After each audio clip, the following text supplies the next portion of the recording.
안녕하세요. 시니어 라이프 비즈니스를 연구하는 최학입니다. 이번 시간에는 시니어 라이프 비즈니스 교재 키워드로 조부모 그리고 손자녀에 대한 관계 그것을 모든 것을 살펴보는데요. 소위 그랜드 페런츠 이코노미라는 것도 있고요. 또 육아에 대한 것, 또 증여에 대한 것, 그리고 행복한 일거리 이런 관점에서 종합적으로 살펴보도록 하겠습니다. 먼저 실버 산업에는 그랜드 페런츠 이코노미라는 용어가 있습니다. 할아버지 할머니가 손자녀에게 사용하는 경제적 규모가 늘고 있음에 주목한 용어입니다. 미국에서는 빠르면 50세부터 손자녀를 얻게 되고 본격적인 그랜드 페런츠 이코노미를 경험한다라고 책에서 소개하고 있습니다. 현재 미국에서는 베이비 부머가 가장 젊은 할아버지 할머니에 속하는데요. 그런 그랜드 페런츠 이코노미라는 책 부제를 보시면 새로운 베이비 부모가 세대 단절 또는 세대 간 격차 이런 문제들의 그런 것에 브릿지 다리가 되고 있다, 메꾸고 있다 이렇게 소개하고 있습니다. 국내 언론에서도 에이트 포켓, 즉 8개의 주머니라는 용어를 소개하는데 아무래도 저출산 고령화 현상으로 한 명의 자녀에게 부모님 그리고 친조부모, 외조부모, 여기다가 이모, 삼촌 등 8명의 어른이 주머니에서 돈을 꺼내는 현상을 뜻하는 신조어입니다. 어린날의 큰손은 부모님이 아니라 조부모로 바뀌었고 할아버지 할머니 1인당 약 7만 원의 금액을 지출하는 것으로 최근 BC카드에서는 소개하고 있습니다. 비단 어린이날뿐만 아니라 졸업식 또는 입학 시즌의 선물도 부모님보다는 조부모, 즉 할아버지 할머니가 준비를 하는데요. 이는 할아버지 할머니 입장에서 보면 기존에 들어가던 자녀 양육비가 이제 사라진 부분을 교체하는 측면도 있습니다. 물론 소득이 줄어들었지만 그만큼 의료비 같은 것을 제외하고는 비용이 줄었고 또 무엇보다 손자녀에 대한 사랑이 너무 커서 지출이 늘고 있는 그런 현상이라고 볼 수 있습니다. 미국의 AARP 따르면 현재 미국 인구의 7%가 조부모 가정을 이룬다고 합니다. 즉 할아버지 할머니와 손자녀가 같이 사는 가족인데요. 이 중에 약 51%가 백인 가정임을 고려한다면 비단 이것은 뭐 히스패닉이나 흑인이나 아시아인 이런 게 아니라 특정 계층에서 일어나는 현상이라기보다는 전반적으로 미국에서 펼쳐지는 현상이다 이렇게 보는 것이 타당하다라고 할 수 있습니다. 보건사회 연구에서는 조부모님의 사회 경제적 자원이 부모의 첫째 아들, 첫째 자녀를 출산에 미치는 영향이라는 오지혜님의 2020년 보고서를 보면요. 조부모의 금융자산 그리고 학력 수준이 그 부모, 즉 자녀 세대의 첫 번째 아들을 출산하는데 긍정적인 상관관계가 있다 이렇게 밝히고 있습니다. 또 다른 해외 연구를 보면 손자녀의 교육 성공을 위해서는 조부모의 경제, 또 문화, 사회 자산이 어떤 긍정적인 영향을 끼치고 있다. 이런 흥미로운 연구도 발표되고 있습니다. 세계은행의 보고서에도 보면 영어인데 아동 양육 정책에서 점차 간과하면 안 되는 요소로 무엇을 듣냐면 손자녀를 돌보는 할아버지 할머니의 역량 이런 것을 함께 살펴야 되는 것이 굉장히 중요한 정책을 입안하는 것이다라고 조언하고 있는데요. 미국의 경우에도 비공식적인 즉 공식적이지 않은 비공식적인 아동 돌봄에서 할아버지 할머니가 차지하는 비중이 약 절반 정도 됩니다. 우리나라도 보시면 할아버지 할머니가 손자녀를 돌보는 것은 우리에게 굉장히 익숙한 일인데요. 반면에 또 이런 연구도 있습니다. 할아버지 할머니가 손자녀 돌봄에서 행복을 느끼는 요소에 대한 연구가 있습니다.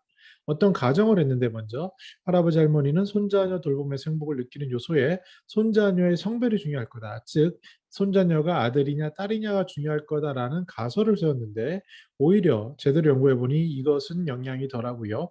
오히려 조부모 입장에서는 즉 자녀, 부모, 손자녀의 부모겠죠. 부모가 딸인 경우 그 딸이 일을 하거나 딸을 돌보기 위해서 그 딸의 자녀에 대해 엄마의 마음이 더 강하게 작용한다는 그러한 다소 흥미로운 연구가 2021년 연구 1월 연구에서 밝혀지고 있습니다. 요즘은 코로나로 인해서 손자녀가 원격 수업을 하는 경우도 잦은데요. 또 조부모가 독박 손주 돌봄 이런 기사들도 있습니다. 고통이 좀 가중되는데 소위 그 자녀들이 학교를 안 가게 되면서 돌밥돌밥 거의 밥을 매 끼마다 해내야 되는 것은 물론 또 집에서 손자녀가 그 원격 교육을 하는 동안 방해받지 않도록 눈치 받는 것, 또 거기다가 조부모 입장에서는 익숙하지 않은 이런 원격 교육이라는 것을 지원하는 것에 대한 부담감이 존재합니다. 할아버지 할머니가 느끼는 어려움이 뭐냐라고 물어보니까 그게 경제적인 어려움 그리고 외부 활동을 못하는 것. 비단 할아버지 할머니가 못 나가시는 것뿐만 아니라 손자녀와 같이 못하는 것. 이런 것들을 주로 하고요. 여기에 더해서 손자녀가 미디어 사용, 특히 이제 유튜브 정도 되겠죠. 이런 것을 너무 과다하게 하는데 이것에 대한 갈등, 할아버지 할머니가 가진 경험하지 못한 것들과 자 손자녀가 너무 보는 것 아닌가에 대한 그런 우려, 이런 것들이 그 갈등을 준다, 어려움을 준다라고 Save the Children의 보고서에서는 밝히고 있습니다. 2018년 기준으로 우리나라의 조선 가구는 약 5만 3천 가구에 이릅니다. 조선 가구가 형성되는 원인을 보면 그 부모의 이혼이라든지 가출 또는 사망, 실직, 파산 이런 원인들이 큰 것으로 밝혀지고 있습니다. 최근 조부모의 손자녀 양육 수당에 대한 정책을 모색하는 움직임이 있는데요. 정책 연구에서는 손자녀 양육 수당 지급이 부모로 하여금 보다 안정적인 경제 활동을 하게 하고, 즉 할아버지 할머니가 수당을 받고 돌보니까 손자녀를 맡긴 부모 입장, 자녀 입장에서도 뭔가 안정적으로 일을 할 수 있는 게 되고요. 또 손자녀 돌봄도 경제적 부담을 덜어주고 안정된 환경에서 제공이 가능하며, 나아가서 조부모 입장에서는 손자녀 돌보는 것이 어떤 양육 전문가로서의 새로운 일거리를 확보할 가능성을 주는 그런 부분에 주목한 보고서라고 할 수 있겠습니다. 최근 지자체에서는요, 아동 돌봄에 지친 할아버지 할머니를 위해 손자녀 돌봄이 양성 교육 과정이라는 것을 제공하고 있습니다. 조부모와 함께 행복한 육아 교실이라든지 또는 조부모와 자녀 사이에, 손자녀 말고요, 자녀 사이에 양육에 대한 방식에 대한 갈등, 이것을 조정하는 프로그램 등이 좋은 호응을 받고 있습니다. 저도 최근에 인터뷰한 시니어인 경우에 예를 들어보니까 그 손자녀 교육을 하면서 자기의 딸과 그 갖는 갈등이 너무나도 커서 이게 너무 힘들었다는 얘기를 하더라고요. 근데 이 힘든 것을 이렇게 구에서 제공하는 프로그램을 통해서 갈등을 서로 이해하고 그것을 조정하는 방법을 배우게 됐고, 더 나아가서 이 손자녀가 이제 다 커서 이러한 더 이상 돌봄이 필요 없게 되자 그 빈 공백이 생겼는데, 이를 통해서 새로운 일거리로 연계되면 좋겠다라는 그런 바람을 들은 적이 있습니다. 그래서 실제 세계에서는 시니어들이 느끼는 이 손자녀 돌봄과 그 돌봄 과정 속에서 느끼는 것, 그것이 끝나고 느끼는 공백, 이런 것들이 굉장히 큼을 우리가 엿볼 수 있습니다. 조부모 손자녀 양육은 정책 차원에서 볼 때 가정 양육 지원과 함께 조부모에게 일자리를 제공하는 긍정적인 측면이 강함을 정책 보고서에서도 결론으로 짓고 있습니다. 국회 입법조사처에 보고된 조선가정 지원을 위한 미국의 내비게이터 프로그램 운영 사례 및 시사점이라고 허민숙 님이 2020년에 제공한 자료를 보면요. 미국의 친족 양육 가정을 위한 내비게이터, 즉 내비게이터는 안내자를 얘기하는데, 누군가 도와주는 안내자가 그런 것을 지원함으로써 그 안내자가 조선 가족에 필요한 복지 서비스가 뭔지 이것을 안내하고 연계하는, 그래서 향후 어떤 필요 서비스가 있는지에 대한 욕구를 파악하는 그런 것들을 제안하고 있는데, 우리도 이런 것을 도입하자라는 그런 보고서라고 할 수 있겠습니다. 최근에 조부모의 손자녀 양육 과정에서 법률적인 갈등도 대두되고 있습니다.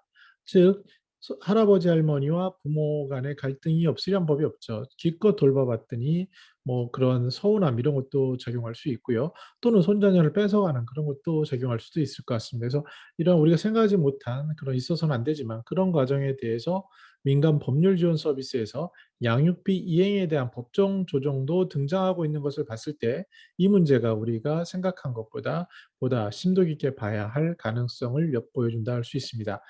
비단 처음에 이제 그랜드 페런스 이코노미라고 봤는데요.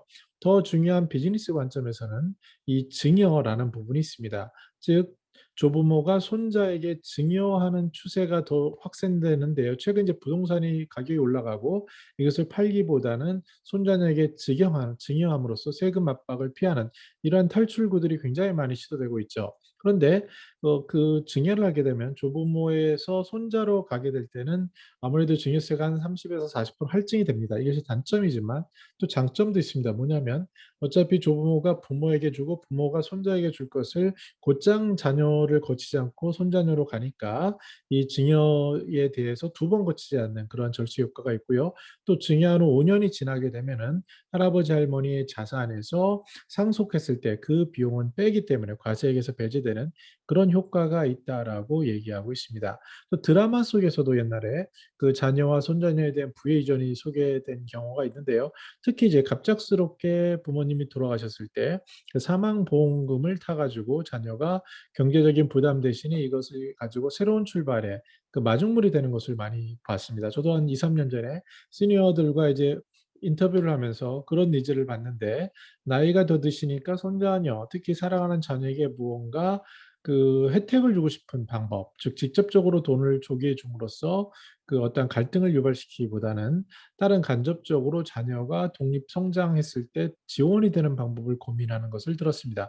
가장 기본적인 게, 그래서 이제 손자녀를 위한 실손보험을 들어주는 할아버지 할머니가 늘고 있고요. 근데 비단 여기서 그치는 것이 아니라 신탁이라든지, 아니면 이제 손자녀를 위해서 미리 안전자산인 옛날에 금반지, 돌반지 모으는 것처럼 금이라든지 달러라든지, 또 아예 초우량 기업에 대한 주식을 줌으로써 그 배당 수익을 느끼게 한다든지, 이러한 여러 가지 장기 투자에 대한 진지한 고민들이 늘어나고 있다라고 우리는 볼 수 있겠습니다.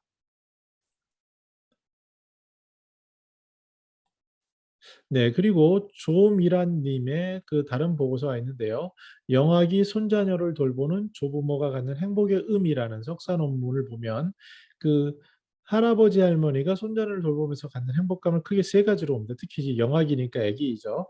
그 첫 번째는 삶의 활력소가 된다. 두 번째는 자신이 뭔가 보다 가치 있는 사람이라고 느낀다. 그리고 세 번째는 일생에서 그 아기가 주는 소소한 행복감, 이런 것들을 들고 있습니다. 실제로 할아버지 할머니가 그 느끼는 그 감사함이라든지 그 행복이라든지, 이런 것들은 비단 우리가 시니어들에 관련된 영화라든지 삶을 마무리하는 과정을 보면 잘 나타나고 있죠. 그리고 마지막에 향하는 것은 자신의 자녀와 손자녀인 경우가 이전에는 굉장히 많고 가장 사랑하는 그러한 것이라고 우리가 말하지 않아도 느낄 수 있는 건데요.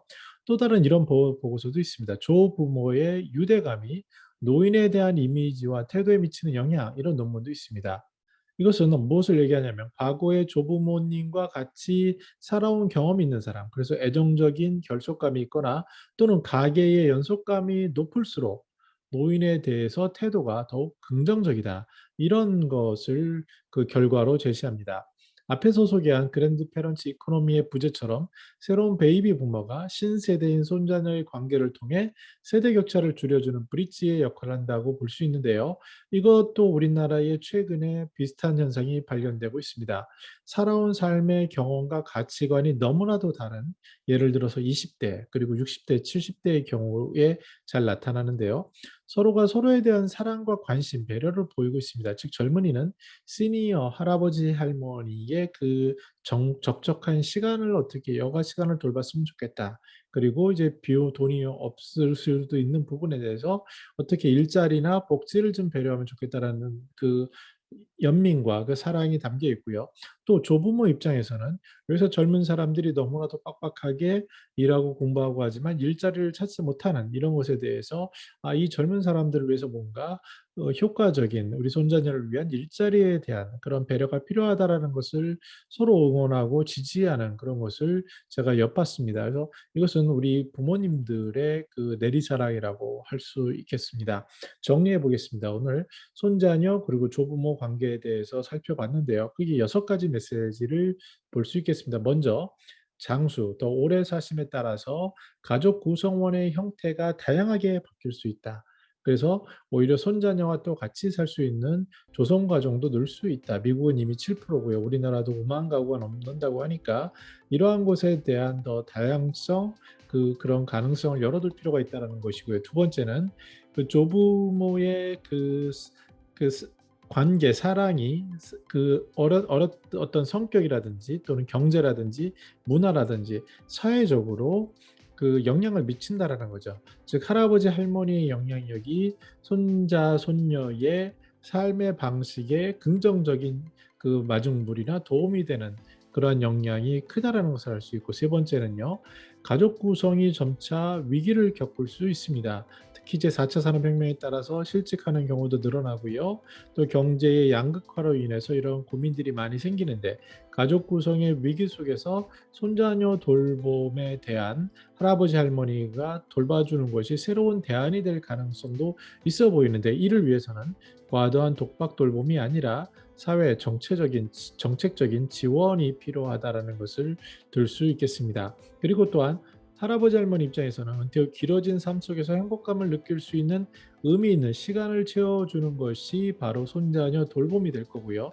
또 그것을 통해서 지원을 받는다면은 새로운 일거리 모델을 발굴하는 단초가 될 수 있다라는 겁니다. 최근에 그 인터뷰에서 제가 가장 인상 깊은 것은 굉장히 부자 동네에 사시는 그 할아버지 할머니인데 그런 말씀을 하시는 거예요. "우리 애를 키울 때는 몰랐는데 이 아이가 다 크고 나서 갑자기 그 시간이 빈 거예요. 그런데 돌이켜 보니까 이 일이 너무 좋고 당신도 양육 전문가라는 느낌을 받았는데 이것이 단절된 거죠. 그래서 뭔가 이러한 세대를 연결할 수 있는 일자리를 지원한다면 나는 그것을 당연히 하겠다. 물론 시간이나 그런 양이나 이런 것들은 그 적절하게 조합을 해야겠죠. 그래서 지역 사회가 지역의 아이를 돌보는 이런 모델을 지원한다면 서로가 믿고 맡길 수 있지 않나라는 생각을 합니다. 저 같은 경우도 어렸을 때 저는 이제 맞벌이를 했고요. 그래서 우리 아이가 어렸을 때 바로 옆집에 사시는 분이 돌봐준 경험이 있습니다. 그리고 우리들 경우에도 어렸을 때 맞벌이를 하거나 바쁜 경우에 어떤 할아버지 할머니가 돌봤던 기억이 있습니다. 그래서 그런 것들이 갖는 유대감이 노인에 대한 태도도 바뀔 뿐만 아니라 그 노인 입장에서 그 돌봄의 행복과 더불어 기본적인 경제적인 지원이 되고 모델이 된다면 서로 상생하는 것이 아닌가라는 생각이고요. 끝으로 이제 시니어는 웰 다잉 좋은 죽음을 준비하는 관점에서 본다면 사랑하는 대상, 특히 손자녀, 뭐 반려동물도 있는데요. 하물며 손자녀는 더 지극할 수 있고요.